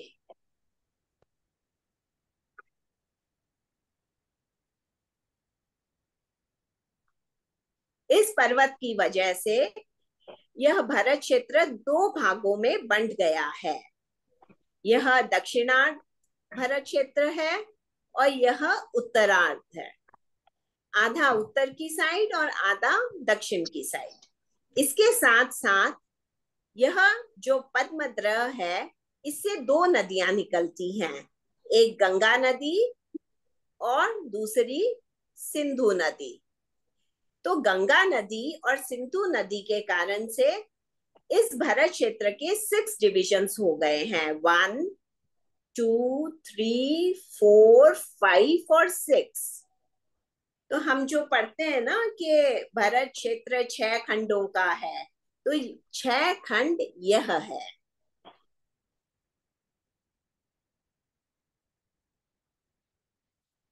अब हम इसे आगे देखते हैं। नीचे के जो 3 खंड हैं, उनमें से बीच वाला आर्य खंड है। बाकी 5 मलेच खंड कहलाते हैं। जो सम्राट इन 6 खंडों को जीत लेता है, वह चक्रवर्ती सम्राट कहलाता है। सिंधु व गंगा के पास वैताड्य पर्वत के नीचे पूर्व पश्चिम में 2 विशाल गुफाएं हैं, तमिश्र गुफा और खंड प्रपाता गुफा। बिल्कुल ऐसा ही जम्बू द्वीप में सबसे ऊपर स्थित ऐरवत क्षेत्र में है, किंतु गंगा और सिंधु के स्थान पर रक्त रक्तोदा नदियां बहती हैं, जो विजयार्ड पर्वत से होती हुई ऐरवत क्षेत्र को 6 खंडों में विभक्त करती है। ऐरवत क्षेत्र में भी भरत क्षेत्र की तरह एक आर्य खंड है। भरत और ऐरवत क्षेत्र में काल चक्र घूमता रहता है। भरत क्षेत्र के 6 खंडों में सिर्फ आर्य खंड में ही धर्म तीर्थ की प्रवृत्ति होती है। इसमें ही जीव मोक्ष का उपाय कर सकते हैं। सभी शलाका पुरुष, तीर्थंकर, चक्रवर्ती इत्यादि आर्य खंड में ही जन्म लेते हैं। बाकी के 5 मलेच खंडों में धर्महीन, धर्म से शून्य हुआ करते हैं। तो अब आप देखिए, ये जो 6 खंड हैं, इसमें से जो ये खंड है, केवल यह आर्य खंड है। केवल यहीं पर धर्म आदि क्रियाएं लोग करते हैं। ये जो म्लेच्छ खंड है, यहाँ के जो लोग होते हैं, वे धर्म से विहीन लोग होते हैं। जब चक्रवर्ती विजय के लिए जाता है, 6 खंडों को जीतने के लिए जाता है, तो वह इन 6 खंडों को जीतता है। वहीं पे वासुदेव जो होते हैं, वे इन 3 खंडों को जीतते हैं। और आपने कई बार सुना होगा ना कि चक्रवर्ती जब 6 खंडों को जीतते हैं, तो वो एक पर्वत है जहां पे वे जाके कांकणी रत्न से अपना नाम अंकित करते हैं। और जब वे वहां अंकित करने के लिए जाते हैं, तो देखते हैं कि इतने चक्रवर्तियों के वहां नाम है कि वहां स्थान ही नहीं है कि वे अपना नाम अंकित कर सके। तो इसलिए किसी चक्रवर्ती का लिखा हुआ नाम मिटाकर और फिर उन्हें अपना नाम वहां अंकित करना पड़ता है। तो वह जो पर्वत है, वह यह वृषभगिरी पर्वत है, वह यहाँ है।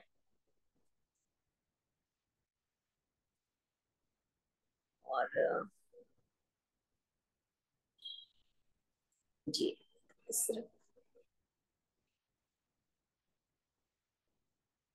अब इस चीज को देख के आपको यह बात समझ में आनी चाहिए कि हम जब कहते हैं कि मनुष्य जीवन है, वह बहुत दुर्लभ है, और मनुष्य जीवन में भी धर्म क्रियाएं करना वह उससे भी बहुत दुर्लभ है। सम्यक प्राप्त करना, सही श्रद्धा होना, धर्म में रुचि होना और धर्म में आगे बढ़ने के लिए यह आर्य क्षेत्र में पैदा होना मतलब कितनी बड़ी पुण्याई है।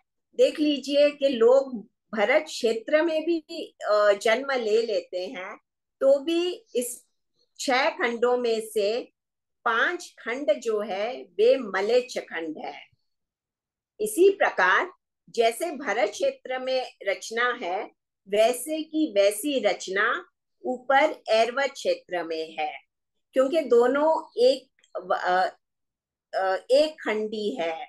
जैसे यहाँ जो एक खंड है, अपने देखे थे ना 1 नंबर, वैसे ही ऊपर भी 1 नंबर ही लिखा हुआ था। तो दोनों की रचना ऑटोमेटिकली एकदम सेम है। सिर्फ यहाँ गंगा और सिंधु नाम की नदियां हैं, ऐरवत क्षेत्र में रक्ता और रक्तोदा नाम की नदियां हैं। वहां पे भी 6 खंड है। वहां पे भी जब चक्रवर्ती होते हैं तो वो उन 6 खंडों को वहां पे जीतते हैं। वासुदेवादी होते हैं तो वे 3 खंडों को जीतते हैं।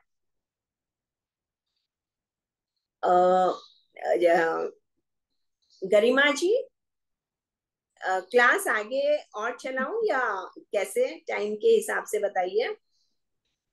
हाँ, अभी अपना कितना है इसमें रंजना जी? मतलब अब इसमें तो मैं शायद एक चीज और थोड़ा सा बता देती हूँ, ठीक है, उसके बाद एंड कर ले।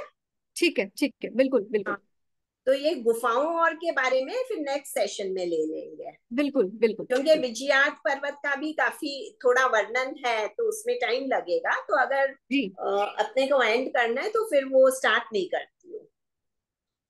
ठीक है, ठीक है, जैसे आप ठीक समझे। हाँ जी। तो एक चीज और आपको बताना चाहती हूँ, वह है काल चक्र। इसके बारे में क्योंकि हम सभी क्षेत्रों का आगे पढ़ेंगे, क्षेत्रों का वर्णन करेंगे, तो कहाँ कौन सा काल चक्र चल रहा है उसके बारे में हमें जानना होगा। तो इसलिए एक आपको सिर्फ रफ आइडिया इसकी दे रही हूँ, डिस्कशन हम आगे करेंगे। तो यह जैन काल चक्र है। एक साइड में अवसर पीढ़ी काल 10 कोड़ा कोड़ी सागरोपम का लिखा हुआ है। अवसर पीढ़ी काल में जो पहला आ रहा है वह है सुषम सुषमा, 4 कोड़ा कोड़ी सागरोपम का होता है। दूसरा आ रहा है सुषमा, वह 3 कोड़ा कोड़ी सागरोपम काल का होता है। तीसरा आ रहा सुषम दुष्मा, 2 कोड़ा कोड़ी सागरोपम का होता है। चौथा आ रहा दुष्म सुषमा, 42,000 वर्ष न्यून, 1 कोड़ा कोड़ी सागरोपम। पांचवा आ रहा दुष्मा, 21,000 वर्ष का। और छठा आ रहा दुष्म दुष्मा, 21,000 वर्ष का। तो अवसर पीढ़ी का जो टोटल काल है वह 10 कोड़ा कोड़ी सागरोपम का है। जब हम इन 6 आरों का टाइम पीरियड ऐड करते हैं तो वह 10 कोड़ा कोड़ी सागरोपम आ जाता है। इसमें जो पहला आ रहा है सुषम सुषमा, वह बहुत सुख देने वाला, सब कुछ पॉजिटिव और अच्छा। उस वक्त मनुष्यों की आयु भी काफी लंबी होती है। ये सब डिस्कशन अपने अगले सेशन में करेंगे कि उनकी आयु भी ज्यादा होगी, उनकी जो अवगाना है वह ज्यादा होगी, खान पान उनका कैसा होगा, ये सारे डिस्कशंस आगे आएंगे। पर आप ये समझ लीजिए कि जो पहला आ रहा है सुषम सुषमा, वह बहुत अच्छा काल होता है। और छठे आ रहे दुष्म दुष्मा तक आते आते सब चीज का ह्रास होता है।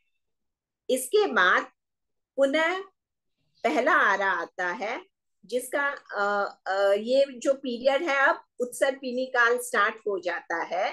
तो उसमें पहला आरा जो है वह दुशम दुष्मा है, और उसके बाद जो लास्ट छठा आरा है वह सुषम सुषमा है, 4 कोड़ा कोड़ी सागरोपम का है। तो उत्सर्पिणी काल में वापस जो रास हुआ था, उस रास से धीरे धीरे धीरे पुनः सब चीजों की श्री वृद्धि होनी प्रारंभ होती है, और धीरे धीरे धीरे छठा आरा आता है जो सुषम सुषमा काल होता है। तो इस प्रकार इस काल चक्र के, संपूर्ण काल चक्र के 12 आरे होते हैं। अवसर्पिणी काल के 6 आरे और उत्सर्पिणी काल के 6 आरे, सारे मिला के टोटल 12 आरे होते हैं। तो इसके साथ ही मैं ये पीपीटी संपन्न कर रही हूँ। आपके अगर कोई क्वेश्चंस हो या कुछ और, तो अगर कोई पीपीटी समझ में नहीं आई है, आपको पुनः देखनी है, तो आप मुझे बता सकते हैं। अनिल जी। Audible? Yeah. जय जिनेंद्र, दिस इज अनिल। रंजना जी का बहुत बहुत शुक्रिया। आपने बहुत कठिन सब्जेक्ट को बहुत सहज तरीके से एक्सप्लेन करना है, लेकिन फिर भी हम सब के बहुत सारे क्वेश्चंस हो सकते हैं। सो आई जिसके भी कोई क्वेश्चन है, आप अपना क्वेश्चन पुट अप कर सकते हैं। जी रंजना जी, सर्वप्रथम आपका बहुत बहुत धन्यवाद। जैसा कि अनिल जी ने कहा, आपने बहुत ही सुंदर तरीके से इतने डिफिकल्ट सब्जेक्ट को प्रस्तुत किया। बहुत सारी गुत्थियां सुलझ गई, पर फिर भी कुछ सुलझनी शायद बाकी है। तो उसी क्रम में मेरा यह जिज्ञासा है कि हमने भरत क्षेत्र में आर्यखंड को जाना जिसमें हम रहते हैं, बट इस कॉन्टेक्स्ट में हम अपने सोलर सिस्टम को कैसे देखेंगे? क्या वो आगे आने वाली क्लासेस में कवर होगा या जी वो आगे होगा, क्योंकि वो पूरा ज्योतिष चक्र है, ज्योतिष देव है, हम लोग इन्हें देवता की कोटि में भी लेते हैं। तो इसका भी सारा डिस्कशन आएगा। और ये जो हम सूर्य, चंद्र, ग्रह, नक्षत्र आदि मानते हैं, ये सारा हम मध्यलोक के अंतर्गत मानते हैं। तो अभी हमारा मध्यलोक ही चल रहा है। तो जैसे ये द्वीप समुद्रों की चर्चाएं समाप्त होगी, उसके बाद ये टॉपिक आना ही है। जी जी। आर के खन्ना जी। जी धन्यवाद। बहुत ही इंफॉर्मेटिव लेक्चर था, इसके बारे में क्या तारीफ करूं, शब्द नहीं है। मेरे 2-3 क्वेश्चन हैं। आपने ये, मेरा एक तो बड़ा बेसिक क्वेश्चन है क्योंकि मुझे ज्ञान नहीं है। आपने 170 तीर्थंकरों की बात करी, पर हम 24 जानते हैं, हम अभी लास्ट 24 में थे। जी 170 तीर्थंकर में अभी कुछ होने बाकी हैं क्या? 170 एट अ टाइम हो सकते हैं, दैट्स द मैक्सिमम। तो वो कहाँ कहाँ होते हैं वह आपको आगे की क्लासेस में पता चलेगा, क्योंकि अभी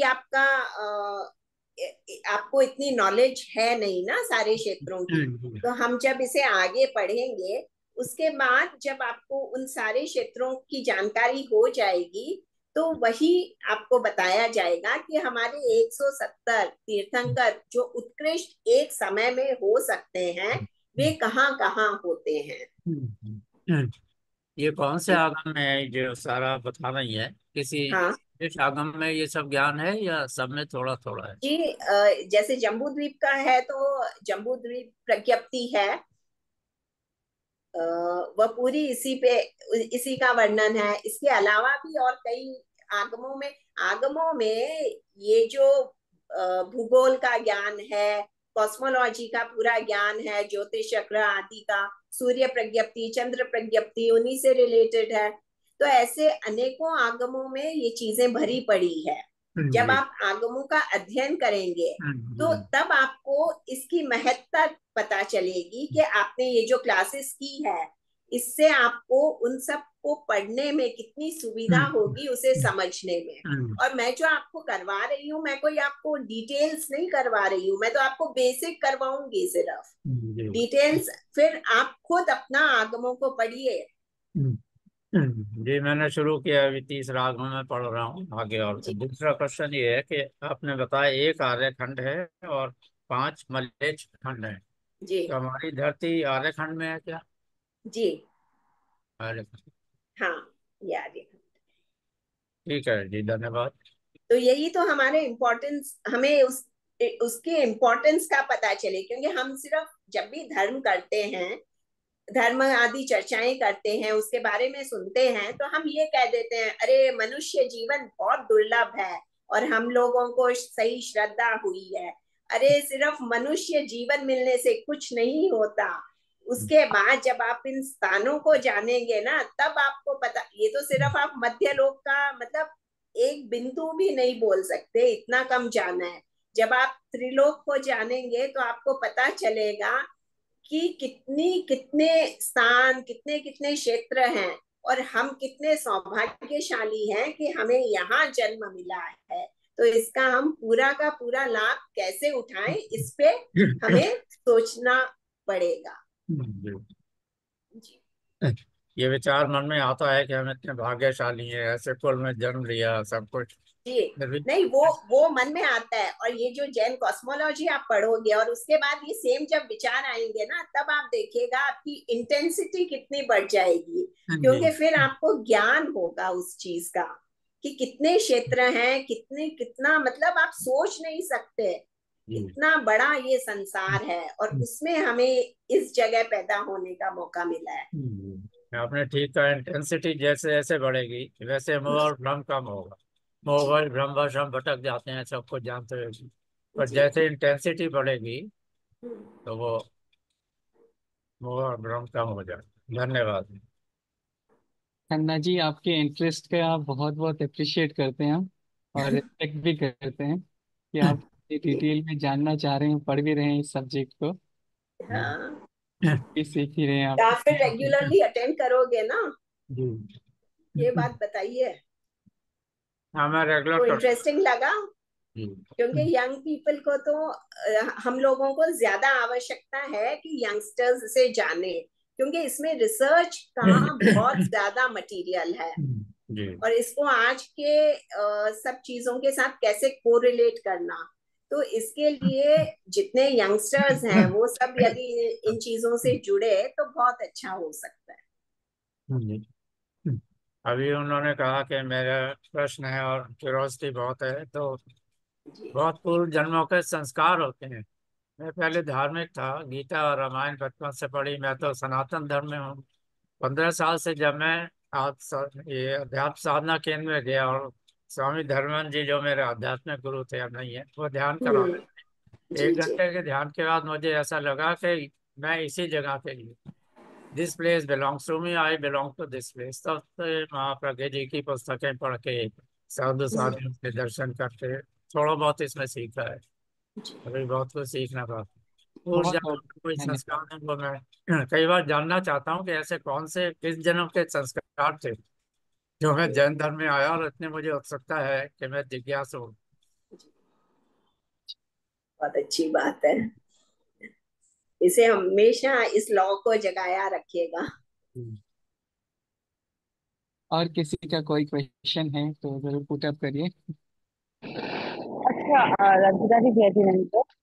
जी जय आपने जय। बोला, अभी किसी ने कहा कि भारत क्षेत्र के आर्यखंड में हम रहते हैं। हम्म तो भरत क्षेत्र जैसे आप बता रहे हो ना, लाइक वो हील वन है, एंड वहां से वो गंगा नदी निकल रही है, एंड देन वो तीन साइड से समुद्र है। तो वो तो पूरा एक्चुअली ऐसे लग रहा है कि इंडिया का मैप बन रहा नहीं है। नहीं, आप देखिए, आप भरत क्षेत्र से इंडिया को मत कोरिलेट कीजिए। ये भरत क्षेत्र है ना, ये तो बहुत बड़ा है, ये सारे 6 खंड हैं। और अपना जो भरत क्षेत्र अपने बोलते हैं, ये तो आर्य खंड का एक बहुत छोटा सा पार्ट है। हम लोग as a normal human being ऐसे माना जाता है कि हम लोग उस तरफ भी नहीं, सिर्फ चक्रवर्ती जब पैदा होते हैं तो वो उस विजयात पर्वत को पार कर सकते हैं, वरना अपने उस विजयात पर्वत की गुफाओं के थ्रू जा भी नहीं सकते हैं। तो आप जो भरत क्षेत्र सोच रहे हैं ना, वह नहीं है। यह भरत क्षेत्र बहुत विशाल है और अपना जो भारत है वो इसका एक बहुत छोटा सा हिस्सा है।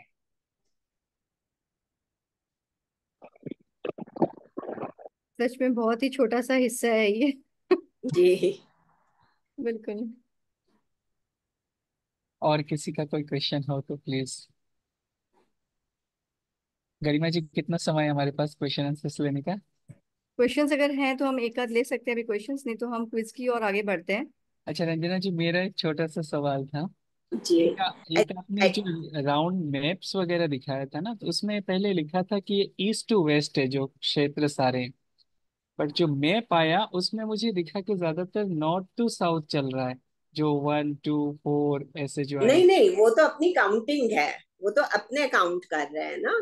जैसे जो पर्वत चल रहे हैं वो तो सारे ईस्ट टू वेस्ट या वेस्ट टू ईस्ट, कुछ भी अपने बोल सकते हैं, सारे ऐसे हॉरिजॉन्टल चल रहे हैं। ये जो अपने 1 2 3 4 किए हैं, 1 2 4 6 8, ये तो सारे आप लोगों को समझाने के लिए कि डिविजन्स कितने हैं, कितना कितना एक एक पार्ट का है, तो वह उसके लिए है। Thank you. थैंक या यू। ओवर टू यू गरिमा जी। मधु जी बहन, आप शायद कुछ पूछना चाह रहे थे, जी मधु। हाथ उठा रहे थे, अनम्यूट होइए। मधु जी वैद। जी, वो बार बार दिखा रहे थे। मधु जी, अपने आप को अनम्यूट करके आप अपना क्वेश्चन पूछ सकते आप हैं। अनम्यूट कर सकते हैं अपने आप को।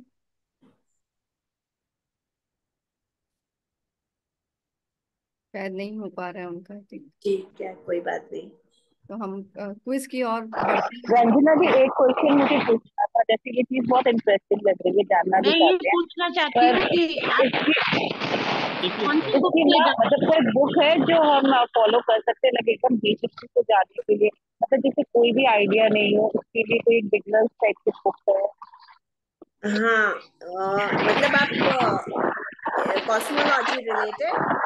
हाँ, कॉस्मोलॉजी रिलेटेड, मतलब जिसको बिल्कुल भी आइडिया नहीं है कॉस्मोलॉजी का कुछ है, तो एकदम हाँ बिगनर्स के लिए कोई। जी, मैं ये कहूंगी नेहा पहले आप ये नेहा जी, क्लासेस अपने आप अटेंड को कर म्यूट कर लीजिए लीजिए। रेगुलरली, हाँ। कि आपको एक बेसिक नॉलेज हो जाए, उसके बाद आप बुक्स इसकी कंसल्ट कीजिए। क्योंकि क्या है, बुक्स में है ना, जब आप आगमों को नहीं पढ़ोगे तो कई जगह बहुत भिन्नताएं हैं। किसी यदि आपके हाथ में कोई दिगंबर बुक लग गई, कभी श्वेतांबर बुक लग गई, तो आप लोग ऐसे क्या कंफ्यूज हो जाओगे। और श्वेतांबर श्वेतांबर की भी बुक्स हैं, उनमें भी कई बातें ऐसी होती है कि उनको ठीक से आगम से प्रॉपर अगर अपने समझे तो बेटर है।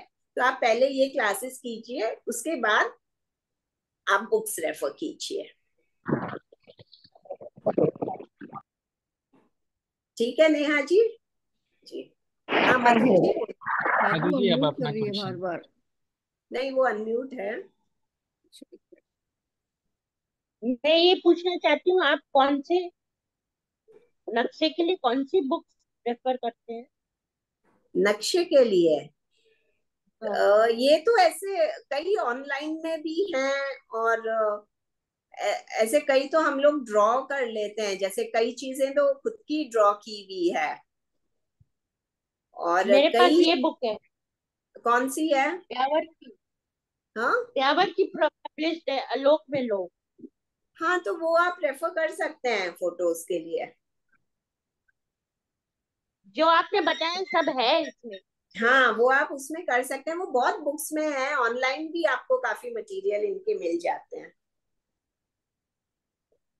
Thank you. हाँ अनिल जी, अब हम क्विज की तरफ बढ़े आगे। Over to you Anjana ji. Garima. Thank you. Ji. Ji. तो मैं आमंत्रित करने चाहूंगी राहुल जी बोत्रा को। बहुत ही एक रोचक क्विज होने वाला है अभी यहाँ पे। लिंक यहाँ चैट बॉक्स पे शेयर कर दी जाएगी, और प्लस जो भी ग्रुप में जुड़े हुए हैं, ग्रुप पे भी लिंक पोस्ट कर दी गई है, तो आप उस लिंक से ज्वाइन हो सकते हैं। जस्ट आपने क्लिक करना है लिंक पे and you can join that. Over to Rahul, बोलते राहुल जी।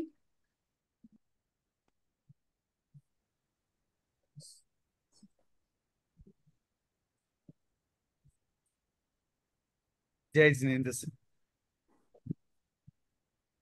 आप इस लिंक को क्लिक करके ज्वाइन करें और मैं स्क्रीन शेयर कर देता हूं।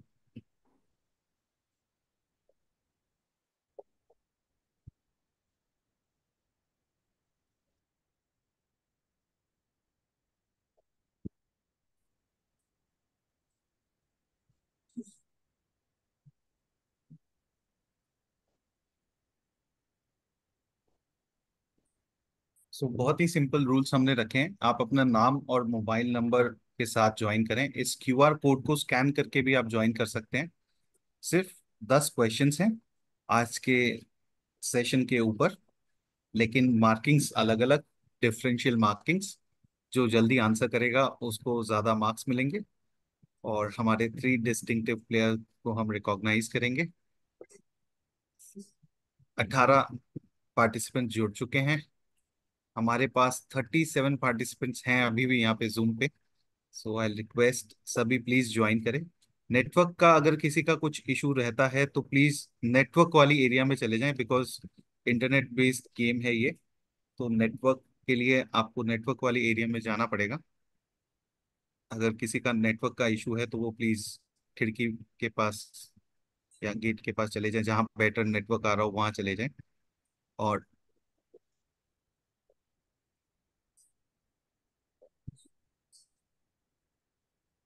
20 प्लेयर्स जुड़ चुके हैं, 20 participants out of 35। Let's start the quiz. Hemlata ji, Aarti ji, Madhu ji, Shreni ji, Anil ji, Ranka, Khanna ji, Bharat जी, चंचल जी,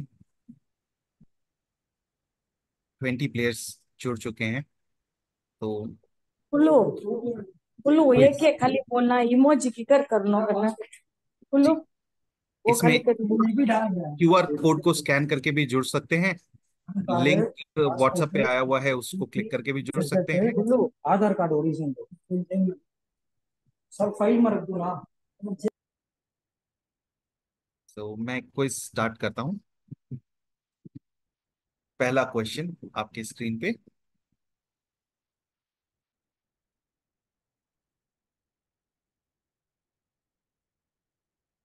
मुझे अपना वीडियो ऑफ करना पड़ेगा बिकॉज नेटवर्क कंज्यूम करता है।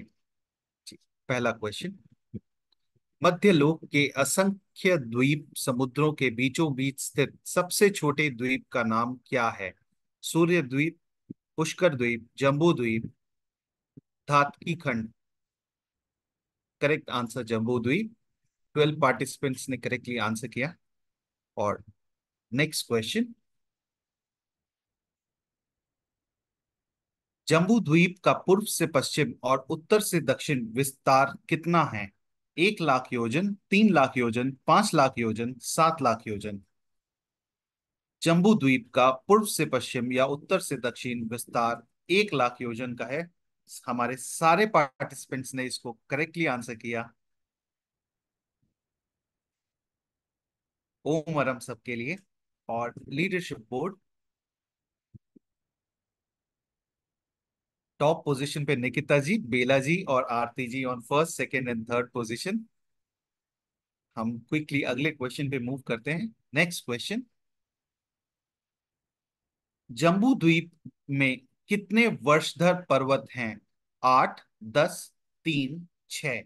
जम्बू द्वीप में कितने वर्षधर पर्वत हैं? 8, 10, 3, 6। 6 वर्षधर पर्वत हैं जम्बू द्वीप में। और उसी पे आधारित अगला क्वेश्चन आपके स्क्रीन पे। 6 वर्षधर पर्वत पूर्व से पश्चिम तक चलते हुए जम्बू द्वीप को डैश क्षेत्रों में बांटते हैं। कितने क्षेत्रों में बांटते हैं? आपको यहाँ नंबर मेंशन करना है। 6 वर्षधर पर्वत पूर्व से पश्चिम तक चलते हुए जम्बू द्वीप को 7 क्षेत्रों में बांटते हैं। 5 पार्टिसिपेंट्स ने इसको करेक्टली आंसर किया। और लीडरशिप बोर्ड आपके सामने।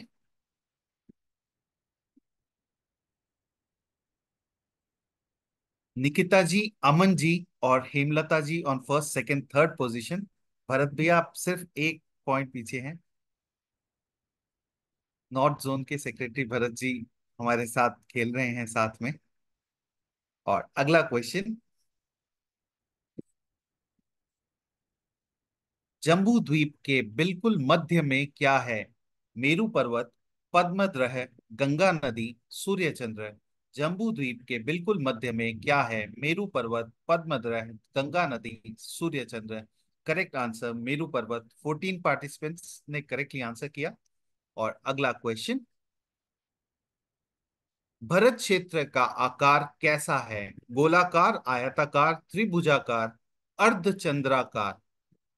भरत क्षेत्र का आकार कैसा है? गोलाकार, आयताकार, त्रिभुजाकार, अर्धचंद्राकार। अर्धचंद्राकार करेक्ट आंसर। और लीडरशिप बोर्ड फिर से चेंजेस। निकिता जी, भरत जी और Anil ji Ranka on first second third position. हमारे ट्रेजरर दिल्ली, टीपीएफ दिल्ली के treasurer Deepak ji Kucheriya on fourth position with 5 points behind. अगला क्वेश्चन, भरत क्षेत्र में बहने वाली मुख्य दो नदियों के नाम क्या है? गंगा सीता, सिंधु रोहितांशा, गंगा सिंधु, रक्ता रक्तोदा। भरत क्षेत्र में बहने वाली दो मुख्य नदियों का नाम गंगा सिंधु है। 16 पार्टिसिपेंट्स ने करेक्टली आंसर किया। अगला क्वेश्चन, जैन मतानुसार काल चक्र के कितने आरे होते हैं? 50, 20, 30, 12। जैन मतानुसार काल चक्र के कितने आरे होते हैं? 50, 20, 30, 12। 12 आरे होते हैं टोटल। और 13 पार्टिसिपेंट्स ने करेक्टली आंसर किया। लीडरशिप बोर्ड फिर से changes. Aarti ji on third position now, Nikita ji, Bharat ji और Aarti ji on first second and third position. अगला क्वेश्चन,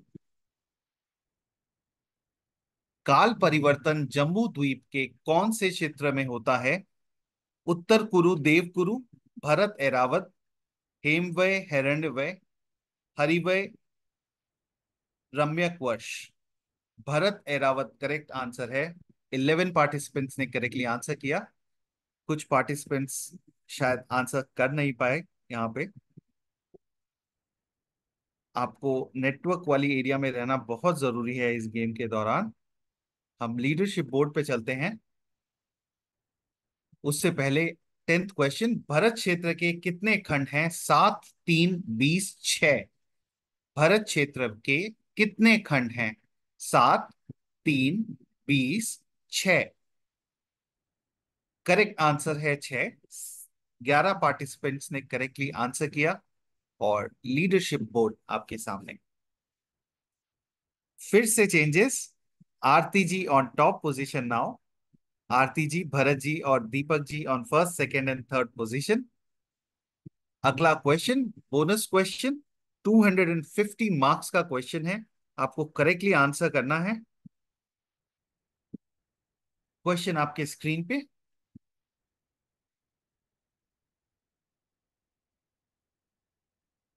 पद्मद्रह की अधिष्ठात्री देवी का नाम क्या है? कृति देवी, श्री देवी, लक्ष्मी देवी, धृति देवी।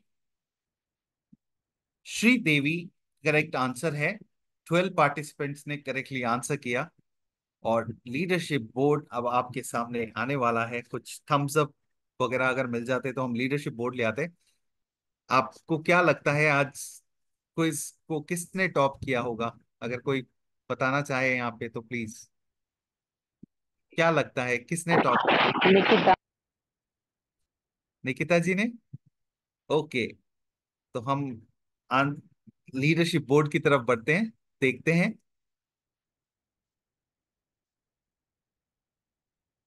Bharat ji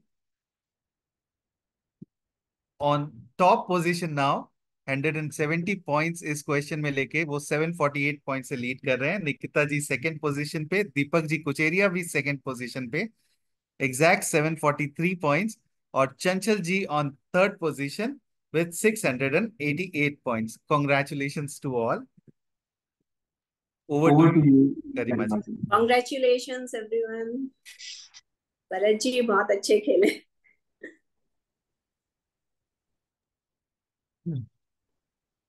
Congratulations to all the winners.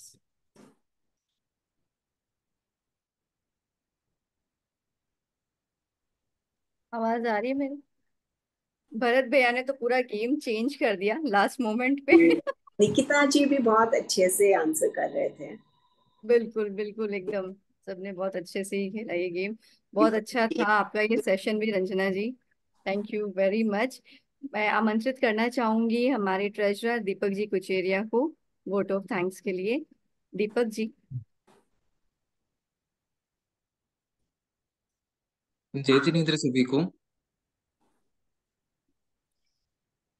सबसे पहले रंजना जी को मेरा बहुत बहुत साधुवाद कि उन्होंने अपने बहुत ही कीमती समय निकाल के हम सबको इतना डिफिकल्ट सब्जेक्ट चुन के वो सबको हमारी नॉलेज बढ़ाने की पूरी कोशिश करी है। मतलब मेरे जैसे व्यक्ति के लिए जो पहली बार ही ऐसा कोई आध्यात्मिक क्लास अटेंड कर रहा हो वो बहुत डिफिकल्ट था समझना। फिर भी मैंने कोशिश करी और ये समझ में आया कि अभी मुझे बहुत बेस स्टेज स्टार्ट करना पड़ेगा तभी मैं पूरे टॉपिक को ठीक से समझ पाऊंगा। और मेरे सभी कारी जी गण को भी सभी मेरा साधुवाद।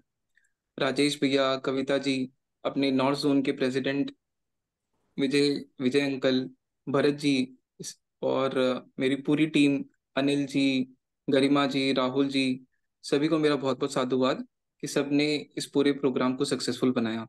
और जितने भी अपने व्यूअर्स थे और जिन्होंने भी क्विज में पूरा अच्छे से पार्टिसिपेशन किया, सबको बहुत बहुत साधुवाद। और आगे भी ऐसे ही उम्मीद करता हूँ कि वो ऐसे ही आध्यात्मिक क्लासेस में और अपना बढ़ चढ़कर हिस्सा लें। धन्यवाद। बिल्कुल, हम फिर से next Monday same time same venue फिर से मिलेंगे नए टॉपिक के साथ। आई थिंक यही कंटिन्यू रहेगा, अपना जम्बूदीप भाग 2 हो जाएगा ये कंटिन्यूएशन में रहेगा। तो आशा करती हूँ कि और भी नंबर्स उस दिन हमें देखने को मिलेंगे over the zoom.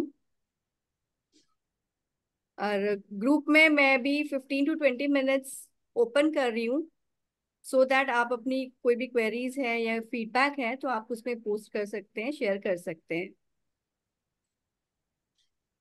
Thank you Ranjana ji very much, thank you my entire team, Deepak ji, Anil ji, thank you. Thank you so ओम हरम। मच। ओम। भरत भैया, भरत भैया तो गेम चेंजर हो गए आज के शो के। बिल्कुल, हम कंक्लूड करते हैं सेशन। जय, थैंक यू। जय जिनेंद्र सभी को। जय जिनेंद्र, सभी को जय जिनेंद्र, धन्यवाद।